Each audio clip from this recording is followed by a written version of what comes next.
My name is Vicky Grise, and I am the artist mentor to Alba Sereno in the Texas Folklife Apprenticeship program. We've been working since March on the topic of storytelling, and Alba chose to focus her attention and intention on the theme of the plants that raised me, the plants that saved me. And because of that, we sort of designed a course of study and a course of exchange and intercambio around our gardens and our communities. My name is Alba Sereno, and I've been participating in the Texas Folklife Apprenticeship program.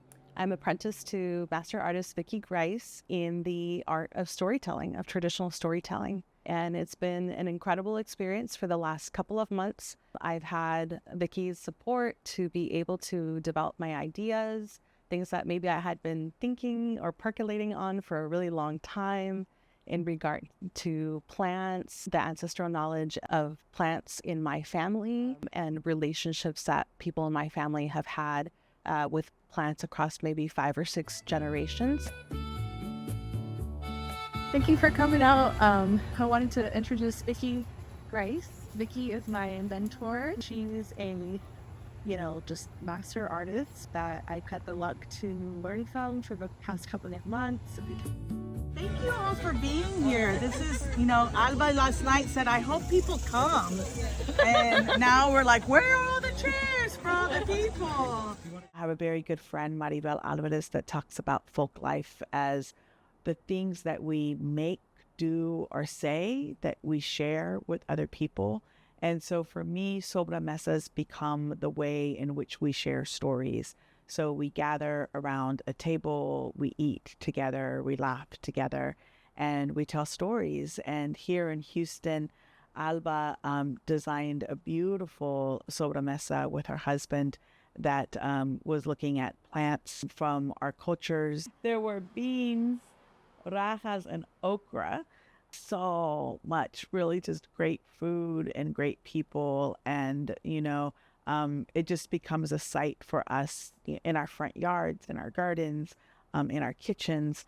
How do we make the tables that we want to be a part of, and who do we invite to those tables to share our stories with? One of the reflections that I think that I had kind of at the beginning when we were talking about the different things that I wanted to write about was just about how different plants have been with me and my family across different really key points in our lives, and how these things are, not insignificant. We consider them relatives. We consider these plants our relatives, and they are our means for survival and continuing on to another generation and another generation. The first seed I planted was a stone. I was 2, maybe 3, and my mom and I were taking care of a tiny garden in the front of our house.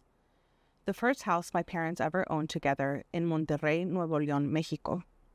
In my recollection, it was cool and a little bit shady.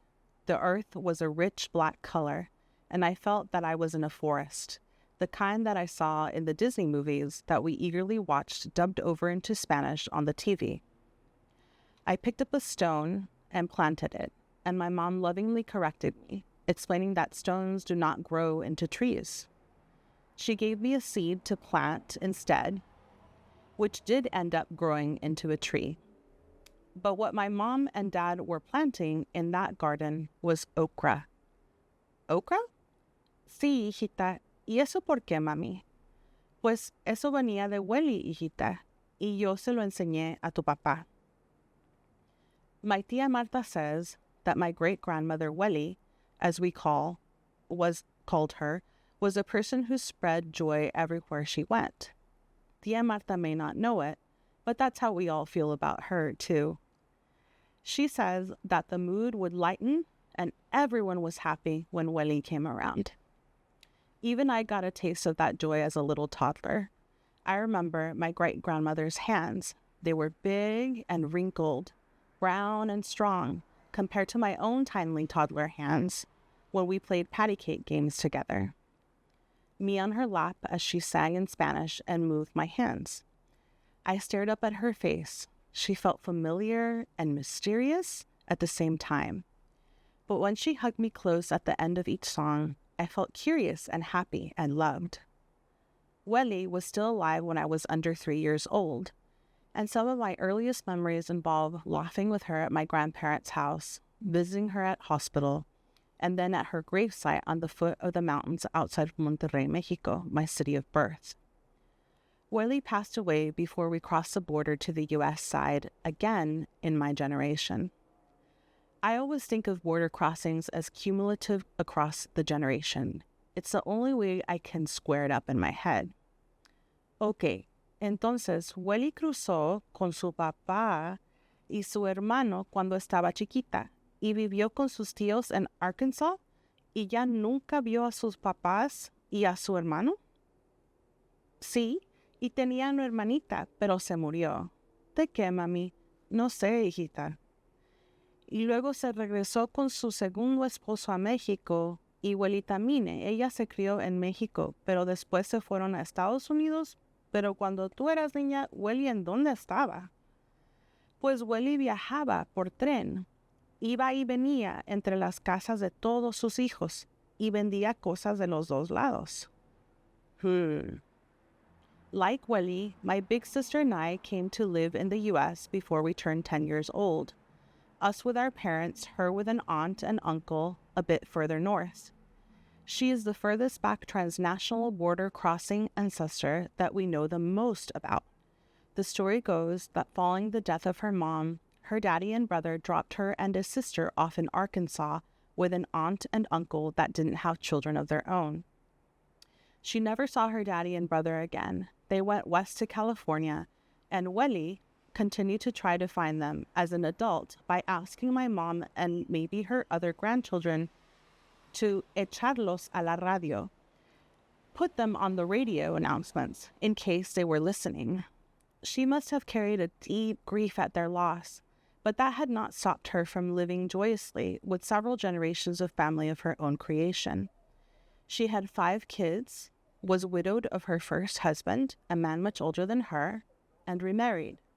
She lived in Arkansas, Louisiana, Texas, and northern Mexico.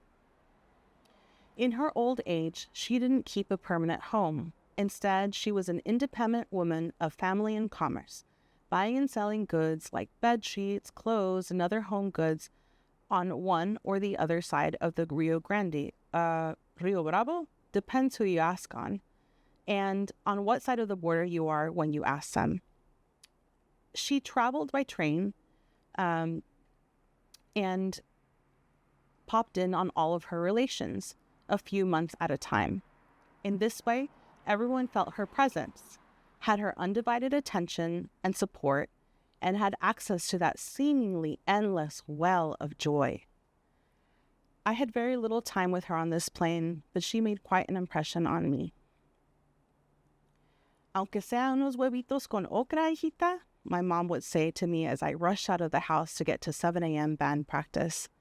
Okra. I always thought my mom had just discovered it in the U.S. supermarkets, or that some friend of hers had shown it to her once we were on this side of the border.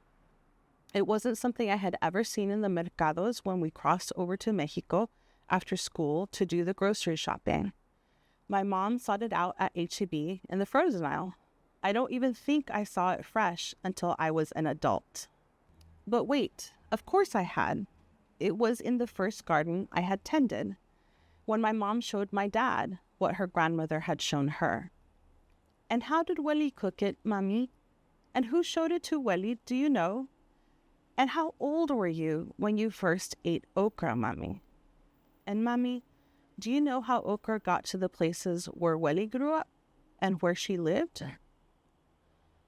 Hola, Welly, it's me, Alba. Do you remember me? Welly, I planted okra with my husband this year. It's my 3rd or 4th time planting okra. Yeah, not counting the time when you were still here. It was one of the first food plants we planted after we got married. The red one. Welly, te extraño mucho. we still talk about you, Welly. I became an artist because somebody recognized that I was a writer before I had the language or the confidence or even that could be a possibility for me. And so I always say that I was named an artist before I knew I was an artist. And for me, mentorship, teachers, apprenticeship, our lineage is really important. I felt like Vicky plucked me out of the millions of people that she could have chosen to mentor.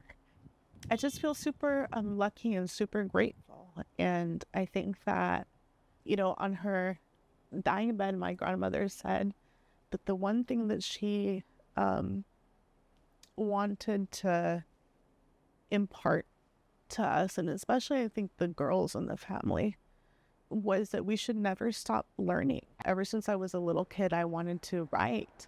I actually wanted to be a journalist. But my parents, given sort of the trajectory for journalists in Mexico and what has happened in the decades when I was coming up, it was really dangerous, right? Mexico was the place in the world where journalists were killed the most all throughout the time that I was in high school and in college. So that was something that my family, didn't want to encourage. And so that got lost to the external world, but it never got lost in me. It has meant so much to have that one-on-one time. And it's truly turned into something that has blossomed into a friendship as well, that I think will go on for a long, long time. I hope it will go on for a long, long time. This experience of working in this program has also taught me a whole lot. And I'm really wanting to invest time and energy in folks that really are trying to imagine, in some ways new, but in some way old ways of being in the world, where we're connected to land, where we're connected to each other, where we value our stories. All of that is so important to me. And I really love the one-on-one model of apprenticeship. I feel like that's how I learned to make work, is just a lot of observing and sitting and talking and asking lots of questions. And I really do feel like that's what this model has looked like during this process. I invited Alba to my home. She invited me to her home. We ate lots of really great food together. She introduced me to her communities. I introduced her to my communities. And that to me is like, that's where the stories are. That's what storytelling is. Our stories matter because we matter. We're humans, we're people. And especially, in these tumultuous times, I don't think that we have ever had a time where we had an easy existence as a people in these lands post-colonization. But we're still here. We're still here. Our stories matter because they're a reflection of our lives, our hopes, our dreams, our contributions, and ultimately our worldviews. Today we were gathered in the front yard, and so like everybody was outside and everybody was talking and everybody was sharing, and people that came brought gifts and offerings and food, and and I think that there's something that's being taught when we do that is about our relationship to each other.